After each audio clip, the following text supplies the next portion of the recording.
Polly the parrot finds her voice. Polly the parrot had a beautiful voice. Everyone knew it. Everyone, except Polly. Whenever the other birds sang, their voices filled the sky. Loud, bright, confident. But Polly stayed quiet. She perched, listening, watching, waiting. "I'll sing later," she would whisper. But later never came. One day, the forest held a singing circle. All voices welcome, chirped the birds. Polly's heart fluttered. She wanted to join. She really did. But as she stepped closer, she heard others warming up. Strong voices, big notes, perfect songs. Polly's feet froze. What if I mess up? She thought. What if I sound wrong? So she stepped back and stayed silent. Again. Later that afternoon, dark clouds rolled in. The wind picked up.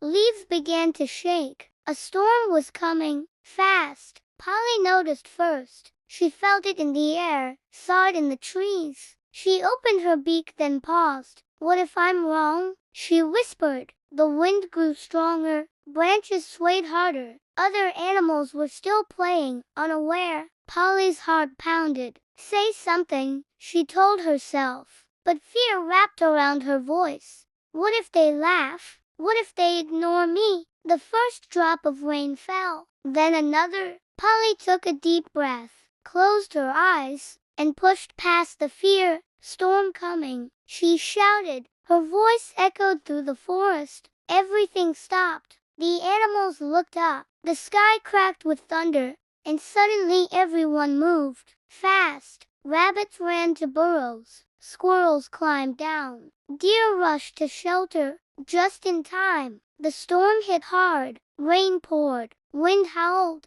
Branches snapped. But everyone was safe, because Polly spoke. When the storm passed, the forest was quiet. Animals slowly came out. They looked around. Then, they looked at Polly. "You warned us," said Riley softly. "You saved us," said Benny. Polly blinked. I almost didn't say anything." "But you did," said an old owl from above. "And that made all the difference." Polly looked down at her feet, then slowly lifted her head. For the first time, she didn't shrink. She didn't hide. She didn't wait. The next morning, when the birds began to sing, Polly took a deep breath and joined in. Her voice wasn't the loudest. It wasn't the biggest.